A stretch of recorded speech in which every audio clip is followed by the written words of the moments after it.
That, I think we are all open to answer any questions that you might have. Can you walk us through a little bit about where and how you found them specifically in the mine? Like what portion of it? Like how long? Like how difficult was that? Like how long? How did that go? What was the conditions like? Clay Christensen, Assistant Chief for City of Madison. We did the search and rescue of the northern portion of the mine, which is more of a gridded system. So we kind of cleared that probably within the first hour or two, I would guess.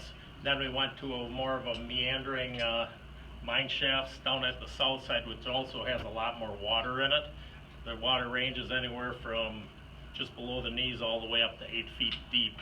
There is a canoe buried in there that DNR uses to check this out like once a year, I believe. And we found that in place, so that kind of took, well, they didn't take that canoe and so on. But then we progressed and cleared out as much as we could on that end, and we kind of came to where there were cave-ins or whatever that kind of limited our searching to the south.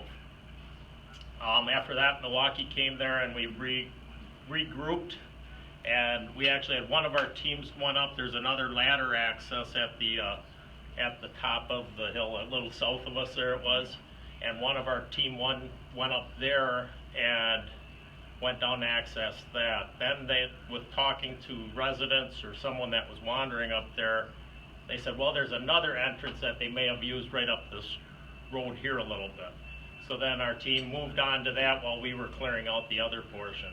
Then Milwaukee came and we divided and came into another kind of a search pattern along with them and split into a couple of teams that way.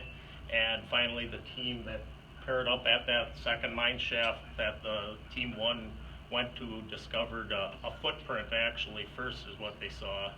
And then we got more resources there, and that's where we found the person out of eventually.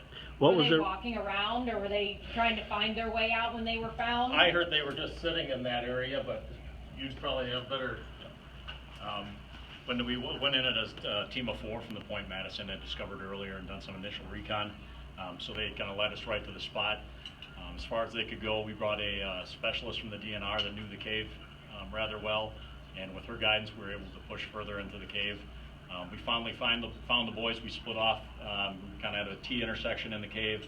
One of our members went down one of the legs of the T, and you could just barely hear the boys shouting out for help. They had one light with them and one Bic lighter, and when those ran out, they were in the dark for an unknown amount of time. Their voices were very weak, so we shined some lights on them. They were sitting there, obviously happy to see the first rescuer, and like the chief or the sheriff had said, just some minor injuries, but otherwise in great condition. From the entrance that you went in, how far physically were they into the mine? Like, would you estimate? That's a hard question to answer. Just Estimate? Because there's a lot up and down, a couple hundred yards maybe. Okay. A lot up and down, crawling through some tight spots, then it opened up, so a little hard to say. Any indication if once they got lost, they locked down in place, or did they keep trying to find their way out? They said that once they got to a point where their lights ran out, they just kind of hunkered down in the dark and tried to catch some sleep. So they looked very relieved that see some people. So. Did they say how they accessed the mine itself and got inside?